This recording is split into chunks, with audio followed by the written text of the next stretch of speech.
მოგესალმებით მეგობრებო. შეიძლება ფიქრობდე, რომ რა მნიშვნელობა აქვს თვალსაით მივაპყრობ და რას შევხედავ. იესო ქრისტეც ხო გვაფრთხილებდა, რომ გააკონტროლეთ თქვენი თვალი. ამას არა მხოლოდ იესო, ფსიქოლოგებიც გვირჩევენ ჩვენი ცხოვრებისთვის ძალიან დიდი მნიშვნელობა აქვს. კონკრეტულად ჩვენი მყოფობისთვის.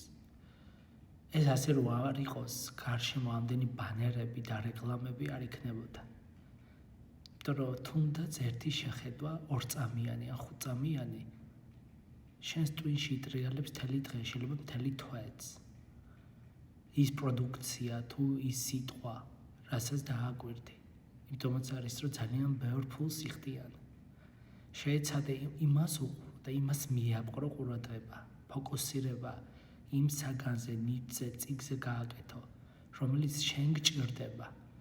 ყველაფერს თუ უყურებ, უბრალოდ გონებასაც დააბნევ. მას არ ეცოდინება შენთვის თავარი რა არის და ღირებული. შენი თვალიდან და სმენიდან შედის ინფორმაცია შენს გულში და გონებაში. გააკონტროლებ თვალს, გააკონტროლებ გულს, შენი გონებაც მშვიდად იქნება. გაიხარე.